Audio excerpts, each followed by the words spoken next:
Welcome to Lynn Cullen Live. Talk radio without the static. Email your questions and comments to lynncullenshow@gmail.com. And now your host, Lynn Cullen. Hey there, and welcome to you. It's January 3rd, 2024. Usually I have trouble with the year, the new year, but when they're even-numbered years, I always do better. And because this is a particular year that I've been anxious about for some time, I have no problem remembering that we're in it now. 300, what is it? Who's counting? Is it 307 days until the election? Give or take 24 hours or so. I think I'm right. 307. Good God in heaven. And time flies when you're having fun. So in a blink, we'll be there. Right before the show started, I got an email from Milton and asked if I'd seen this particular article. And Milton, the answer is no. But having read it, you can't.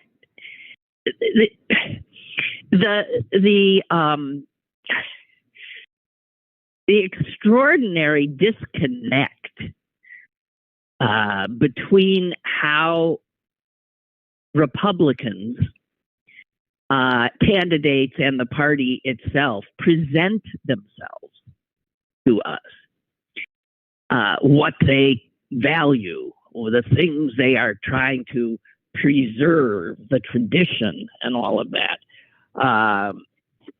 And then the way they, in fact, act in their private lives, which happily, every once in a while, you can imagine how often is not the case, we get a peek into the real folks. I don't even remember this woman. This is a woman, Republican, who ran to be the lieutenant governor of the Commonwealth of Pennsylvania, in which I now sit. Her name, Clarice. Do you ever hear that name and not, imagine Sir Anthony Hopkins saying it? Clarice. Anyway, Clarice Schillinger, who apparently once ran for lieutenant governor. She's a attractive woman from the picture I'm looking at it. And that was from a candidate forum in 22. So she was a recent candidate. Obviously didn't make it, thank God. But here's the headline. It sums it all up. Former GOP lieutenant governor candidate and school activist charged with punching teen at boozy Bucks party, Bucks being Bucks County. Turns out it was her 17-year-old daughter's birthday party. And she threw this party, open bar party, at her house for her underage daughter and all their pals. I'll just read a few little things from this delightful piece. Multiple teenagers were assaulted by intoxicated adults during the September 29th party at Clarice Schillinger's Doylestown home. That's according to the police. Police go on to say that Schillinger's intoxicated boyfriend punched one teenager in the face and assaulted another. That teen was also then punched in the eye by Schillinger's drunk mother, who also chased that teenager around the kitchen, the affidavit said. Just I want you all to picture this. The woman who could have been the lieutenant governor of the Commonwealth holds a brawling, drunken melee for her underage daughter's birthday party, in which her boyfriend assaults some of the teenage guests and her mother.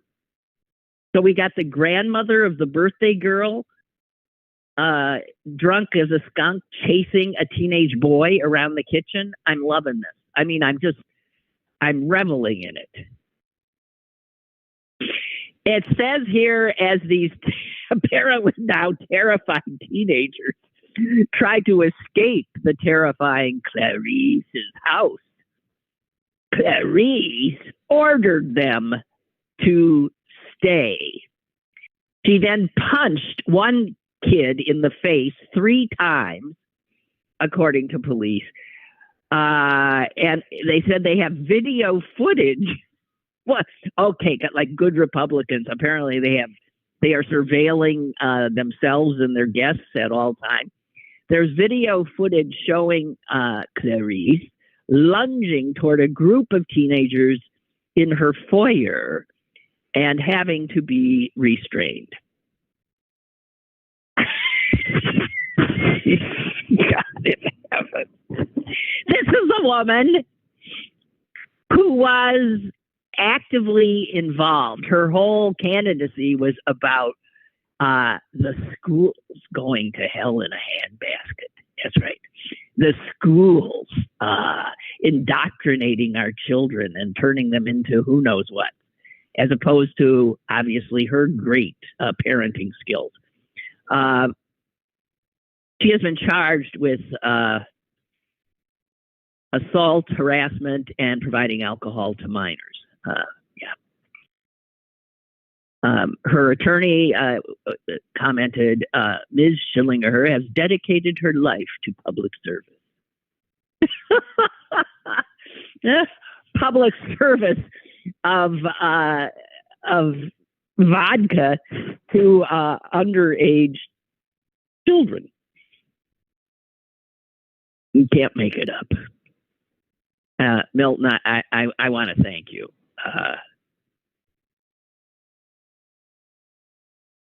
for. I'm sorry, I just got a bunch of emails. I was quickly trying. Milton, thank you.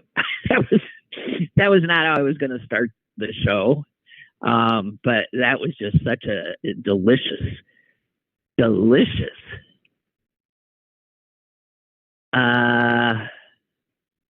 What? Bob writes, I'm glad you guys keep better track of my life than I do, because I never know anything. I don't know. People say, so how long have you been doing this podcast? I don't have a clue. How long have you been affiliated with City Paper? How long were you at WPTT or this one or that one? I don't know. What year I don't know. Bob writes, Happy New Year, Lynn. And if you can believe it, you have 2 anniversaries this year. See, now I'm curious. I do? In 2024.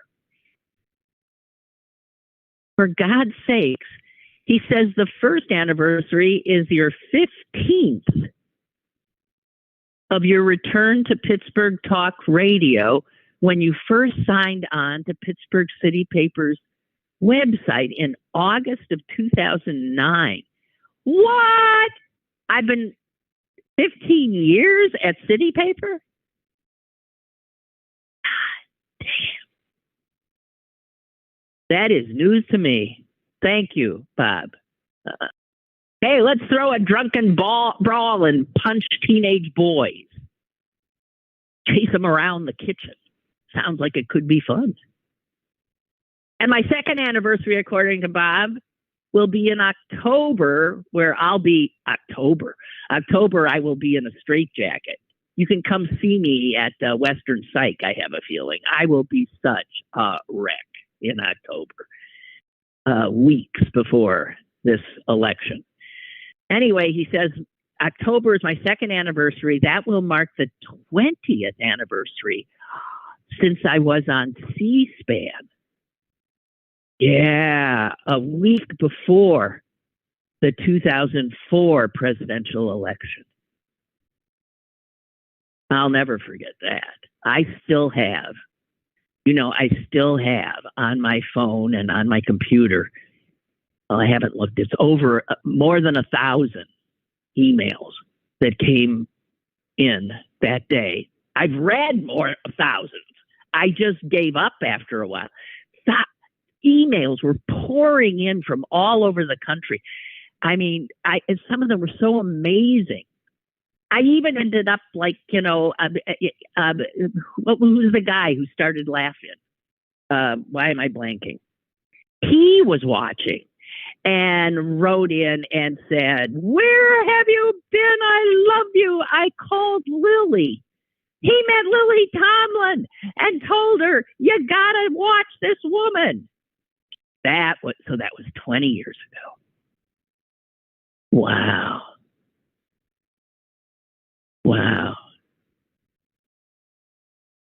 And Bob goes on to say the thing that stood out on that C-SPAN thing was you mentioned to one caller that if the Democrats put up Daffy Duck's my guy. Yeah.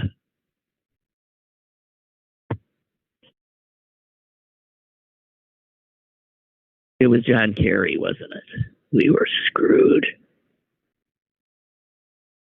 Bob says, but, Daffy Duck, yeah, that's prophetic 20 years later in this election. Because I'm sure if the Republicans put up as Donald Trump's vice presidential candidate Daffy Duck, then Daffy Duck's now their guy. I would think that's true, Bob. Well, thank you for the memories. I will now forget immediately. I should write that down somewhere. Wow. Time flies when you're having fun. Man. I think that's the second time I said that today, which is odd, since I can go for years without saying that. Oh, I'm blanking on that. That is bothering me that I can't remember that guy's name. We ended up doing a number of back and forths.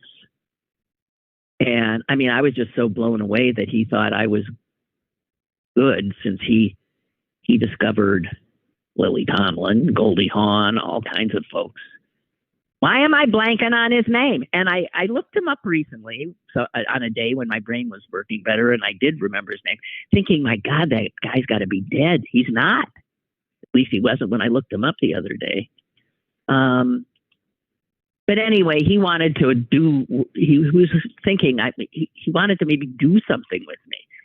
And I said, well, I was very flattered, but I was not inclined to move, which is what I've done all my career. It's terrible. I mean, not moved.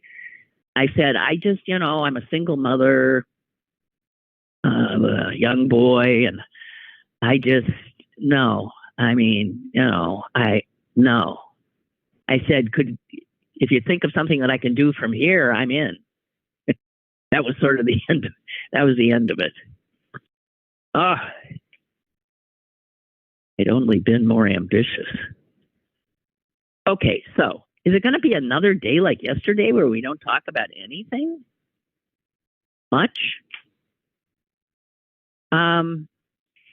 Talking about terrible, Republicans, which we could do for ever. I saw there were two headlines from a North Dakota newspaper. They were like a day apart. And one of the headlines says, North Dakota senators vote to boost their own meal reimbursements. So the Senate, all those nice Republican guys, decided that they needed more money themselves for food and drink, I'm sure. So they up their their meal ticket at the public trough at, of course, the public's expense. And then apparently the next day, the headline said, North Dakota senator reject free lunch program for low-income students. You can't make it up. You know, you wonder. I have said for probably 5 decades now, Republicans have no shame, obviously. They don't even understand the concept. Because how do you, with one hand, say, we need more money to eat? None of you are food insecure, as we now say, or in fact starving. Meanwhile, we just can't see giving free lunch. Sounds like a socialist thing, a commie thing. Free lunch to hungry little kids who come to school with empty bellies because their families can't afford to feed them. Oh my God in heaven. Oh, Jesus. I want to note that in Allegheny County, we now have our first woman in charge, Sarah Inamarato, and I'm hoping by the end of her term, I'll be able to spell her name. Too many N's and M's and A's and O's. I'm sorry, Inamarato. Does that mean amor is in there? Does that mean in love or something? Inamarato. It's a beautiful sound. Inamarato. But I have difficulty spelling it. Also, speaking of horrible Republicans, did you see that there is an effort afoot to deny Scott Perry, he happens to be a congressman from the Commonwealth, who was totally in on the insurrection. I mean, how the hell he has escaped indictment, I don't know. But there is an effort by some, which will go nowhere, I suppose, to keep his name off the Pennsylvania ballot under 14th Amendment, the insurrection clause. That a lawsuit to that effect was filed yesterday in Commonwealth Court.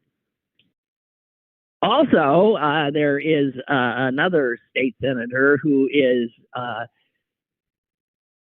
trying to get an investigation going into exactly what the guy who wanted to be our governor, Mastriano. So he was probably running with Clarice. What horrible people. Mastriano, they want to investigate him for his incredible work ethic involving trying to destroy the Constitution of the United States and to overturn the 2020 election. Two of our finer Republican office holders here. And alive. Oh, two things, just apropos of absolutely nothing. It was breaking news about an hour or so ago that there were these 2 huge explosions in Iran. They're saying they look at them as terrorists, which probably means Israel. Explosions, the state media there is reporting that took place at the cemetery where that top terrorist guy commander who we killed with a drone attack 4 years ago is buried. Now, there were 2. Here's my question, I have to admit.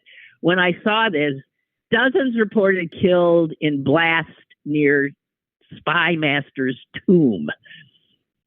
I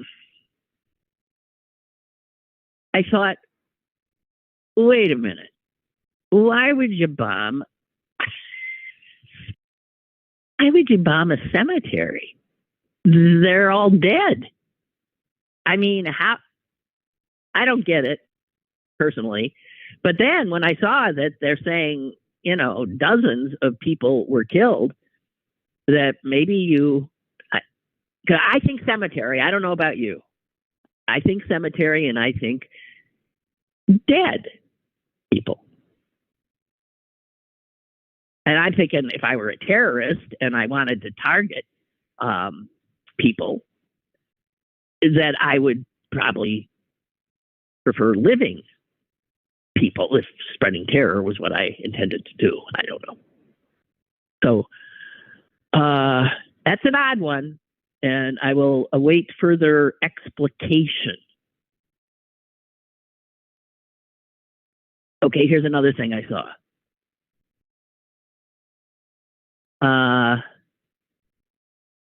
Milton has found my C-SPAN show. I do have that on video, but I could put it up on our Facebook page. It was good. I mean, if it's a blast from the past, it was good. We had a hell of a show that day, and what made it extraordinary is all the people calling in. Oh my God, from everywhere.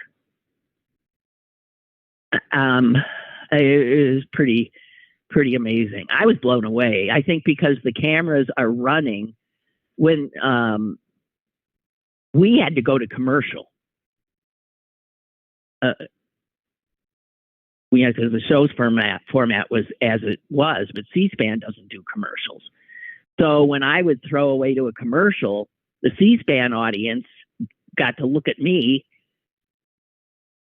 sitting around waiting for my show to start again. But because the emails were like just flying in, what they saw was me going nuts, saying, oh my God, what is, gee, what, woo. And just one thing after another, it was mind-blowing.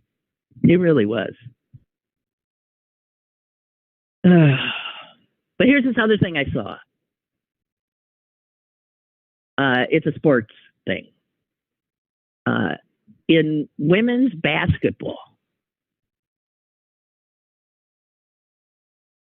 the Grambling State Lady Tigers. I think some of these names, we need to lose the lady thing. Why not just the Grambling State Tigers? It's not like the football team is called the Grambling State Gentlemen Tigers, right? I'm just saying. Okay, so anyway, the Grambling State Tigers, the women's, beat, well, I'll tell you. First, I'll tell you the score, because the score is the thing that catches your eye first. The score, the Grambling women, 159 points.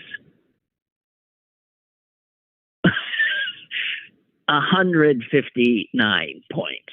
That's got to be up there with score totals. I don't know, but it has to be 159 for the Grambling women, the ladies.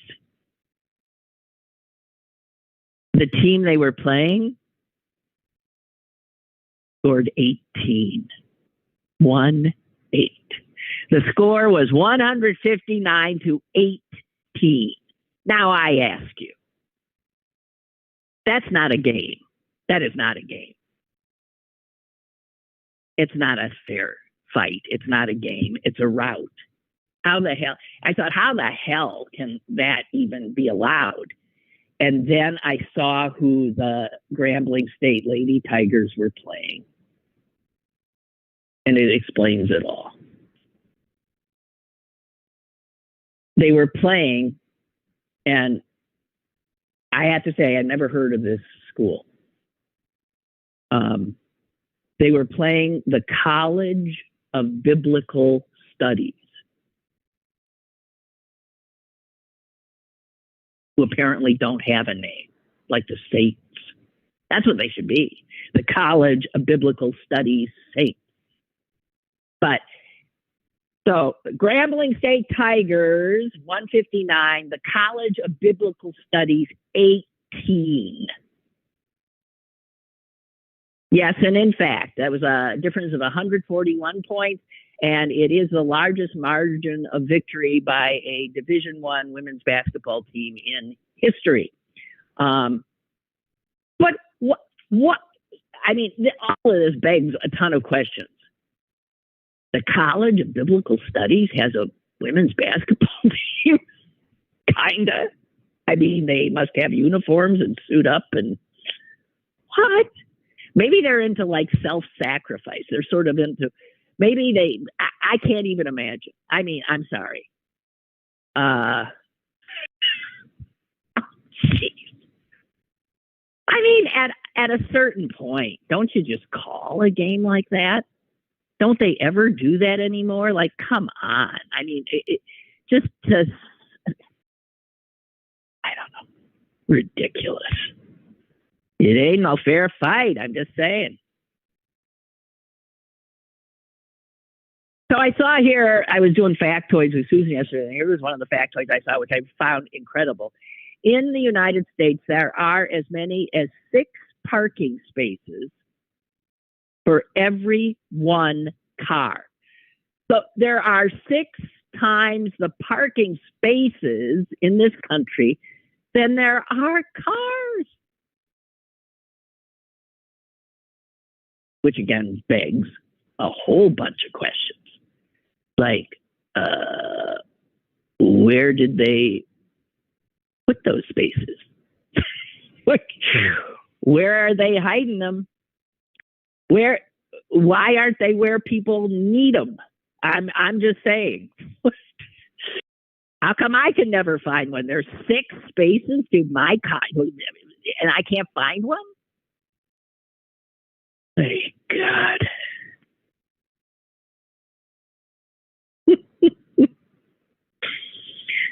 Okay, here's something else I loved. You see, Jimmy Kimmel has threatened to sue Aaron Rodgers, the jerk former Packer, now kind of Jet quarterback, threatened to sue him. I didn't know apparently there's a feud between the two. Here, Kimmel has apparently made fun of Rodgers in the past, which, of course, is Rodgers' fault. I mean, you give people fodder, they're going to have some fun with you. And he's made fun of his anti-vaxxing stuff. He's made fun of it. I mean, because he's a weirdo. I mean, he's sort of a creep is what he is. Anyway, so apparently Aaron Rodgers on a radio show said the following. What do you mean create an account to continue reading? I have an account.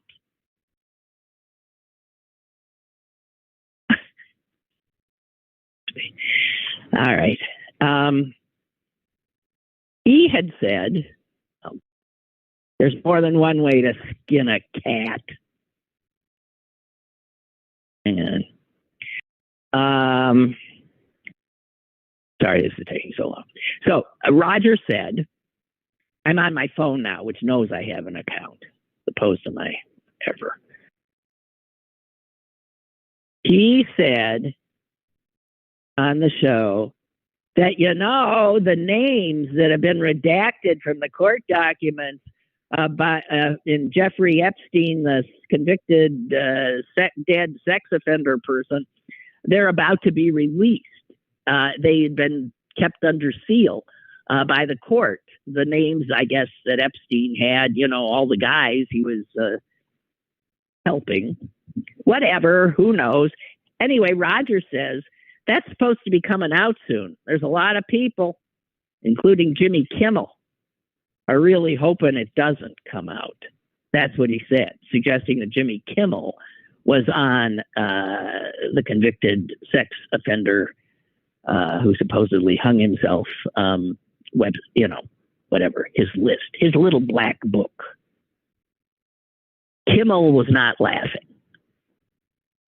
For the record, I have not met, flown with, visited, or had any contact whatsoever with Epstein or Stein, as we were talking yesterday. Nor will you find my name on any list other than the clearly phony nonsense that soft-brained wackos like you can't seem to distinguish from reality. Your reckless words put my family in danger. Keep it up. We'll debate the facts in court. Oh, man. So there's all that going on. Apparently, Kimmel also got on Rodgers because Rodgers had suggested that on another radio show that news of UFOs were intentionally released to distract the public from the potential reveal of the Epstein list. What? Well, you do have to figure there are some nervous Nellies if that thing's coming out. I would imagine. Yeah. Okay, back to this. Guys, I haven't even gotten to any of the stuff I think I was going to talk about today.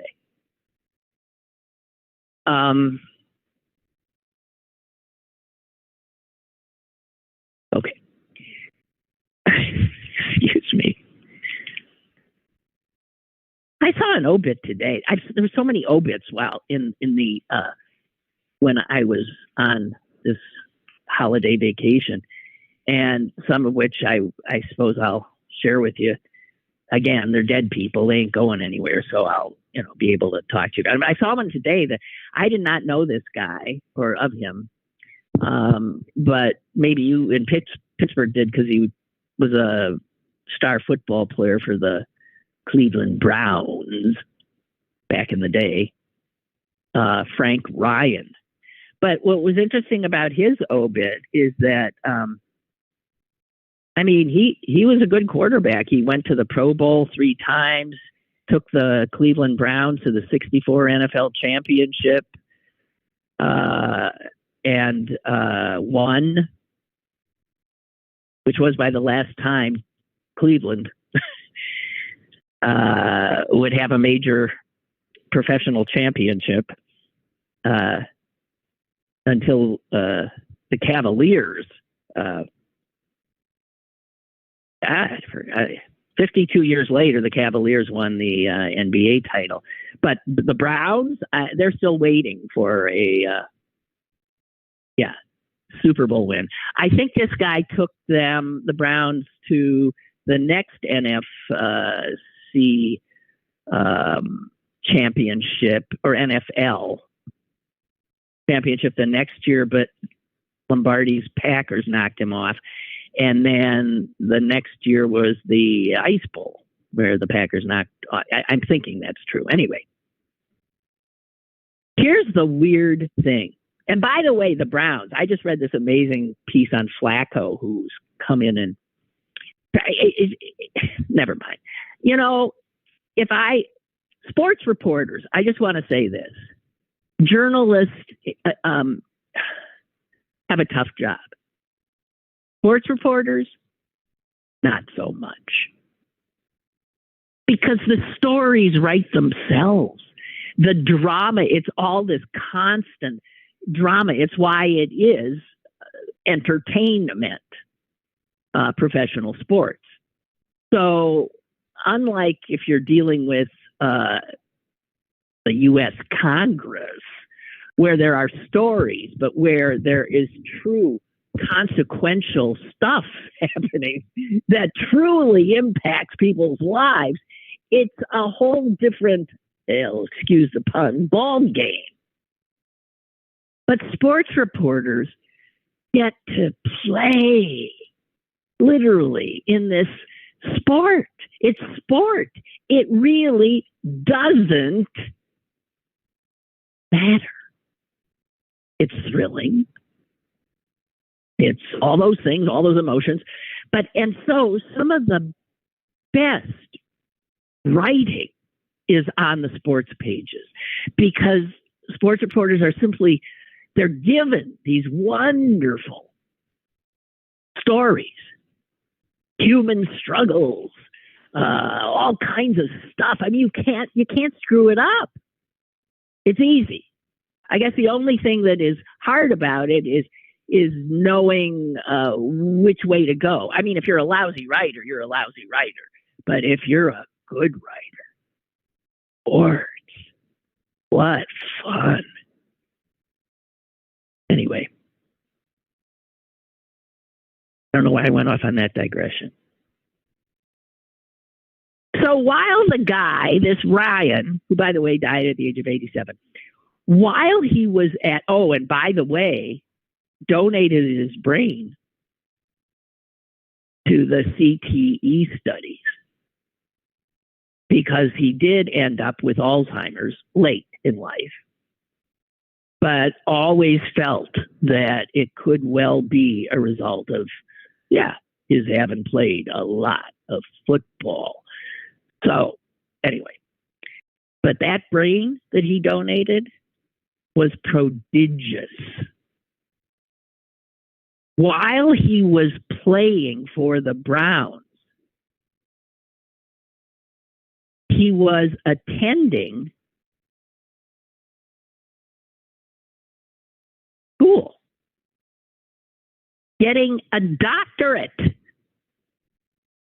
And 6 months after the Browns' 27-0 championship victory over the Colts, he got his doctorate in mathematics.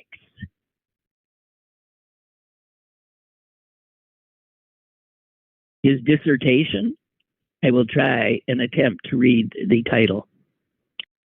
A characterization of the set of asymptotic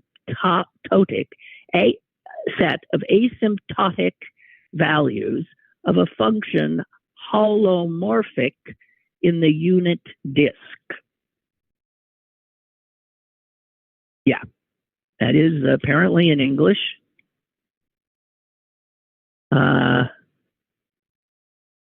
He said, he was asked a million times by people saying, what the hell does that mean? He says, hey, if you don't understand advanced mathematics, I can't explain it to you.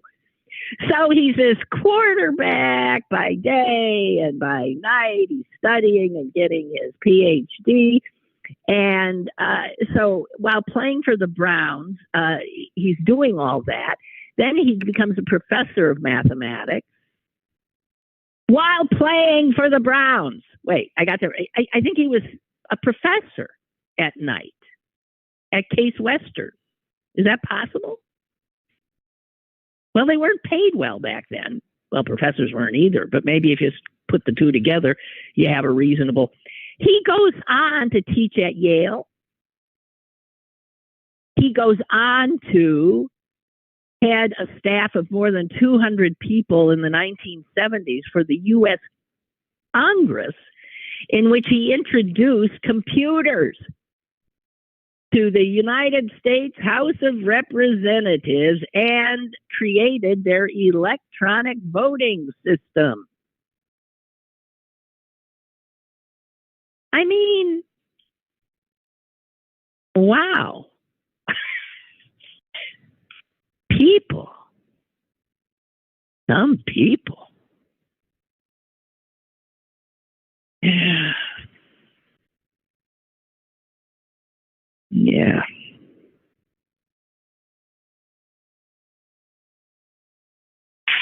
So, where to go now? I'm sorry. I'm having too much fun avoiding the bad stuff. But maybe we should just dip our toes in it a little bit, okay? Just a little bit. I, by the way, was reading something right before the show started, and it twisted my stomach up a bit, because I know it's true, and it's troubling it's understandable and troubling and all that. I haven't read the piece. I just sort of saw the headline and started reading the first paragraph and thought, I don't have time because the show was starting. But it was about the fact that young people who will be voting in 2024 do not, like us oldsters, have a identification with party. Young voters care about principles or policies. They care about the environment. They care about this. They care about that. And they look at what is being done on that score, and they are, as young people always are and should be, very unhappy with the amount of progress, if any, being made. They are not inclined, I suspect, to see it as they don't see government as doing much of anything good. What they see is a government, what they have seen for years now, and this is again thanks to Republicans, is a government in disarray. That is what Republicans want to do. They want to demonize government. I mean, this is since Ronald Reagan on what their MO has been. Starve it, trash it, and then point at when they can't get the job done because you've taken all their resources away and you've taken the trust of the people away from them, and then point your fingers at how they're incapable when you've created that incapableness. Okay? God. So the scary thing is young people now who are not into Biden at all I hope to hell they don't have to learn the lesson that so many others have had to learn the hard way, which is you might not like the fact that there are these two parties, and you might not think they're doing very well, but one is not a party that values democracy. It's a neo-fascist party, and it already has a lot of power, controls the Supreme Court, controls half of the legislative branch. And we've seen that power held can do all kinds of stuff. So I'm just hoping that they understand that whether they like Biden or not, they have to vote for him, because don't see Biden, see, instead of Biden, hope, democracy, a chance.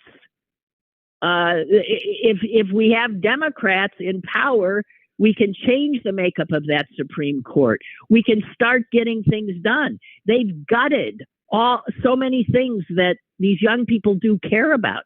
I just don't think the young people have enough of an appreciation of the larger picture.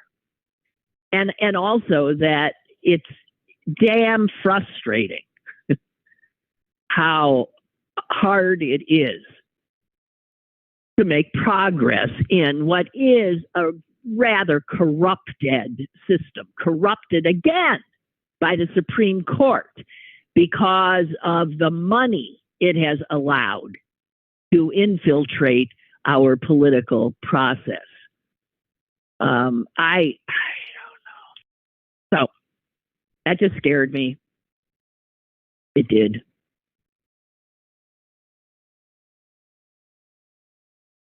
Now, why am I forgetting what I was heading into, though? That wasn't what I was going to talk about. Oh, stop with this old lady, your head not working crap. I remember now. there are, when there's a shooting, a mass shooting, somewhere in the United States, I think they still can find people who say to the cameras, to the reporter, with total credulity, or would it be incredulity? I didn't think it could happen here. You remember that was a mainstay. You could not, I'm thinking back a few years now, you could never have a horrific mass murder event without having stunned people in the city, neighborhood, whatever, saying the obligatory, I just never thought it could happen here. And I can't remember exactly when I started laughing every time I saw that, or thinking, you idiot, what do you mean it couldn't happen here? How could anybody think that for a minute? As if it only happens in places where what? What? The places where it has happened, were those people bad people? Were they different in some ways from you and the people who you live around? No. The thing is, they all lived in America. Yeah, this lawless nation that, by the way, it has more people in jail than any other nation on earth. Did you know that? We incarcerate. Gulags is us. We do. We're the most punitive. Don't get me started. Anyway, so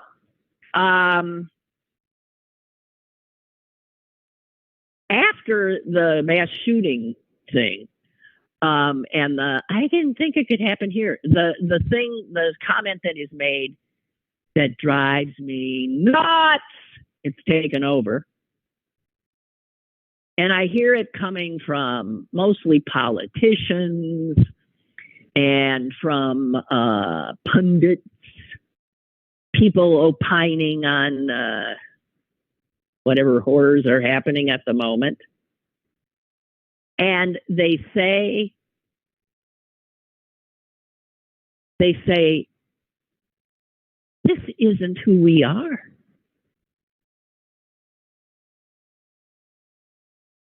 And intelligent people say that. This isn't who we are. And again, I'm saying this a lot today too, that begs the question. Well, then why are we like that? If it isn't who we are, then how come it sure looks like we are? So this inability or unwillingness to look at ourselves clearly and say, oh boy, this is who we are. Now, the thing is, yeah, not all of us. But in case you've been living in a cave, the number of people who are willing to abandon democracy seems to be growing. And, well, we used to say, oh, it's just 30%. Oh, it's just maybe 35%. Have you seen the percentages? Oh, it's just, well, it's 40%. It's growing. This is who we are. If you know our history, this is always who we've been.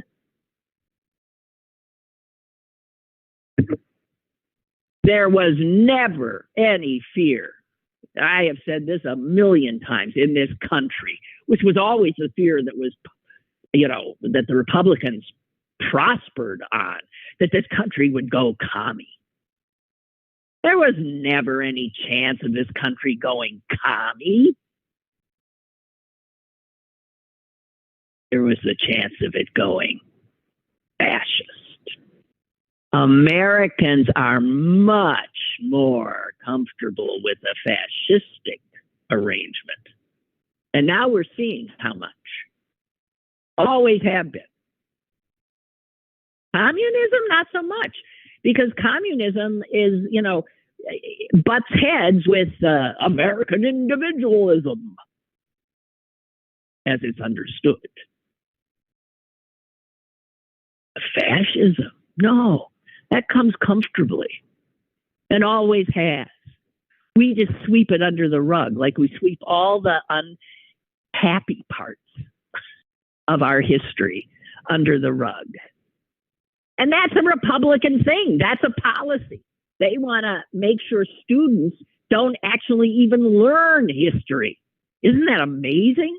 They think schools are about teaching students a pack of lies. That song from South Pacific, they have to be taught from year to year.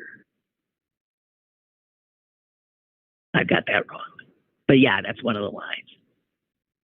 They have to be carefully taught. They have to be taught before it's too late, before they are 6 or 7 or 8, to hate all the people their relatives hate. They have to be carefully taught.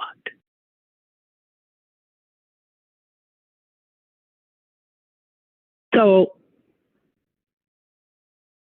every time you hear somebody say, this isn't who we are, I would engage that person in a serious conversation about who are we. And that's why this year is so consequential, because this might be our last shot. It really might. That's amazing. Because if the Republicans win,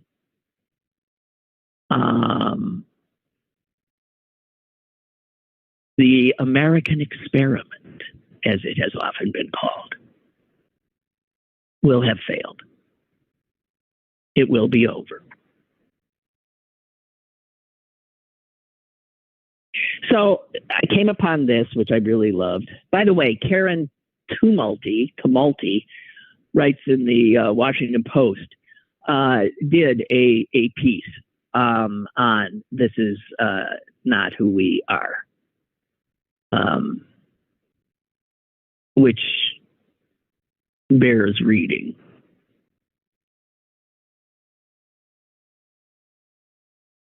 But here's somebody named Mort Rosenblum, and he wrote this, and he's right on the money. Okay? It has to do again with the electorate, who we are, who shows up. He says this: too many voters today are easily conned, deeply biased, impervious to fact, and bereft of survival instincts. Contrary to myth, frogs leap out of heating pots. Stampeding cattle stop at the cliff's edge. Lemmings do not really commit mass suicide. As for Americans, we'll find out. November of this year. That's true. All these myths, again, it's like the history we want to tell ourselves or forget about. And these mythologies that we tell. Yeah, it's sort of like how there's always, like an adage that says one thing. And then there's another adage that says the exact opposite. And both are in, both work whenever you need them to. I am trying, of course, now I can't think of any.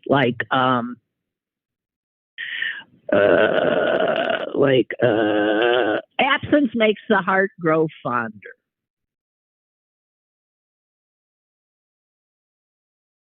the other hand, out of sight, out of mind.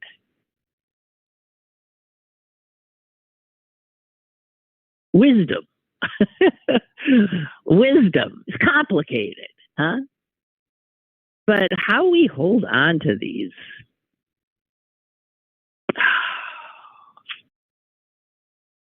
We love our mythologies. We fight for them. We kill for them. We do. Okay, Tommy Smothers obit. I got to end on this. I loved them. I guess you got to be old. If you're a lot younger than me, you don't even remember them. Boy, they pushed the envelope. Looked like these two clean-cut boys with guitars, but man,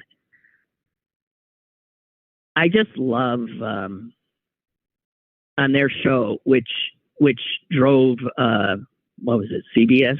Yeah, drove CBS insane to the point where they finally, their lawyers, there weren't enough Tums to alleviate the miseries of having to worry about what the brothers were saying.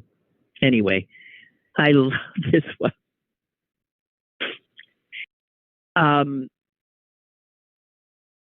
Tommy obviously delivering it. Easter is when Jesus comes out of his tomb, and if he sees his shadow, he goes back in, and we get 6 more weeks of winter. Yeah. Now, I got to tell you, I'm sorry, but it's sacrilegious, isn't it? It is funny as hell. I just love it.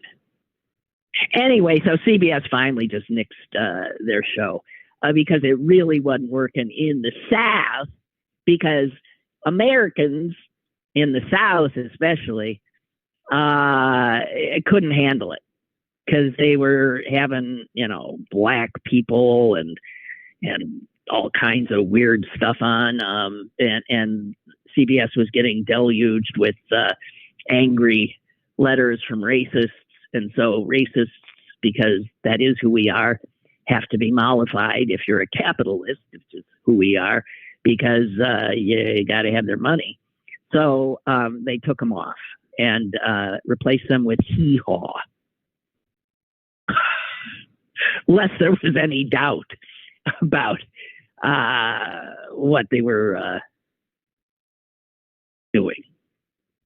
The Smothers Brothers replaced by hee-haw.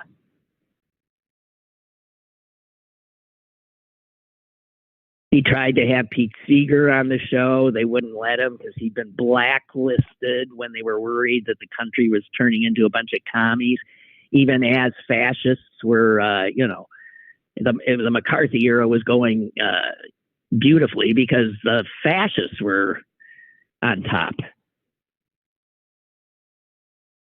Oh, my God. So the other thing in his obit that just blew me away was what happened to his dad, to the Smothers Brothers' dad. Wow. Here's an American life. So it turns out that Tommy was born on Governor's Island in New York Harbor, because his father was a West Point graduate and an Army major who was stationed there in New York Harbor the year 1937. And then they got relocated to the Philippines. So he went to Manila. And then shortly before the Japanese bombed Pearl Harbor, the family was moved to Los Angeles, where they grew up, and his mother found work in an aircraft factory, and he went off to fight the war.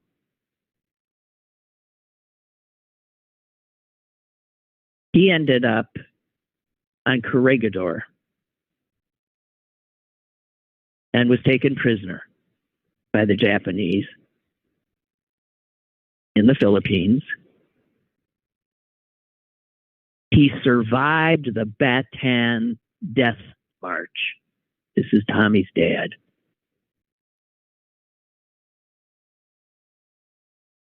But ended up being killed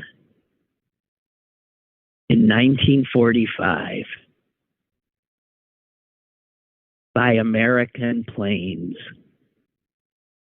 mistakenly bombing the prison ship that was transporting him and other Americans to Japan. Wow.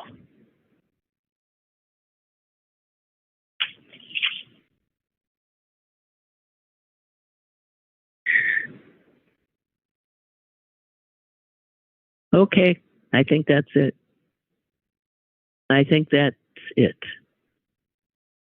But you just remember, this isn't who we are.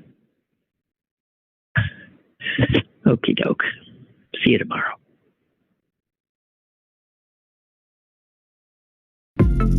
Lynn Cullen Live, Monday through Thursday from 10 a.m. to 11 a.m. and archived at pghcitypaper.com. The opinions expressed on Lynn Cullen Live are those of the host and do not necessarily reflect the viewpoints of Pittsburgh City Paper or its advertisers.